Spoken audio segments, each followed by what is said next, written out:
Okay, sorry about the technical issue that we are having here.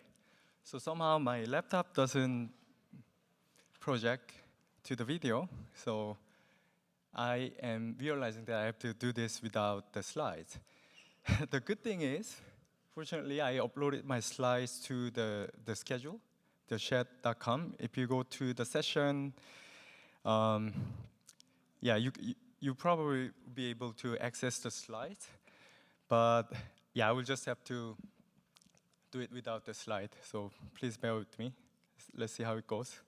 And I also have 5 minutes left. Okay, let's see if we can make up for the time. So basically, today I plan to give a short introduction to PyTorch XLA Auto-Sharding. This is a new experimental feature we released in the early this year. And yes, the plan was to talk about what it is, what the auto-sharding is, and also why it's useful to some of us who run distributed workloads, PyTorch workloads with the XLA backend. And I was going to put extra emphasis on the usability, like the APIs of using the auto-sharding, how it's integrated with the torch detensor library. Okay, hopefully you can follow what I'm saying offline at least. So, in order to motivate this new auto-sharding feature, I have to start with the PyTorch XLA GSPMD. Some of you might be already familiar with it or not. But PyTorch XLA GSPMD was introduced last year before auto-sharding. And the goal is to use the XLA SPMD feature or enable it within the PyTorch framework. Right?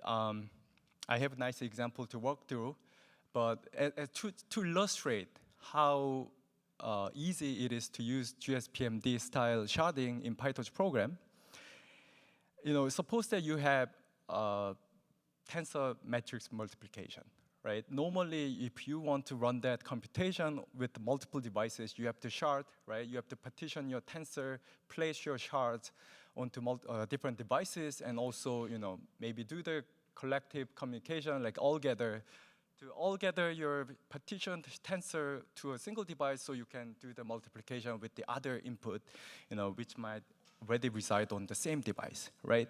But with the PyTorch XLA SPMD, you don't have to do that. You don't have to insert the explicit communication collectives, or you don't have to worry about placing the right tensors in the right orientation across multiple, say, devices with the device mesh. Right? The idea is to simply call this sharding annotation API to express your sharding intention on a few select tensors. Not every tensors that are involved with the computation, but only a few. Right? That's the key point behind PyTorch XLA GSPMD. And what it does, once we annotate the tensor, the compiler will basically automatically figure out what are the sort of counterpart shardings that need to happen around those annotated tensors. Right? And also compiler smartly and intelligently inject the communication collectives to make that computation distributed and also valid. So that's the key idea behind PyTorch XLA GSPMD. But then the key challenge here, and this is also where PyTorch XLA auto-sharding comes in, is that your choice of sharding annotation and also your choice of the select tensors that you decide to annotate impact the final computation performance, like MAPU, and quite a lot, right? So the idea behind auto-sharding, hey, why don't we also use the compiler and run the additional optimization paths to figure out the optimal sharding annotations that you have to begin with, right? And also I will, by now, show you the benchmark result, claiming that the auto-sharding actually runs comparable in terms of the MAPU utilization to the human expert optimized, say, the training performance result, right? And we tested it with the popular LLM models like GPT-2, Llama-2, Gemma, and also we took the Hugging Face stable diffusion training script, and without changing anything, writing any additional code inside the training script, we run it with the auto-sharding and also was able to demonstrate that the throughput training throughput improved threefold, right? And then the key challenge here, or the caveat of using auto-sharding, is also the increased compilation time, because now your compiler needs to run this expensive search with the additional optimization paths, right? In case of a GPT-2, 2 billion parameters model, the compilation time jumped from 1 minute to 11 minutes. And also similarly with the stable diffusion model, like compilation time jumped all the way to 30 minutes or even more. Right, so to alleviate this issue, we also recommend using the persistent caching, which is already available in PyTorch XLA. And okay, the last part is basically about showing the examples of using this auto-sharding for any of your existing PyTorch program. Right?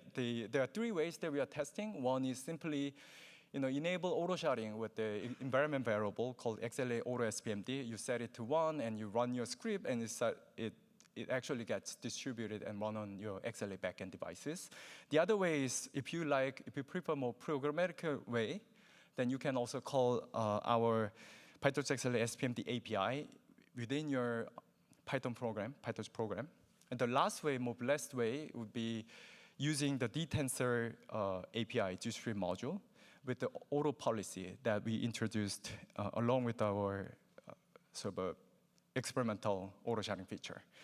So one last thing, like 10 seconds. So oftentimes the input data to your PyTorch program would be sharded, maybe along the batch dimension. Right? The auto-sharding doesn't override if you already have sharded your input data for data parallelism and so on and so forth. And also, you will probably asynchronously upload your sharded data to devices, right? To avoid blocking your training before data loading. So auto-sharding also respects that, right? Auto-sharding respects any existing custom data sharding and shard the rest of the computation on top of that.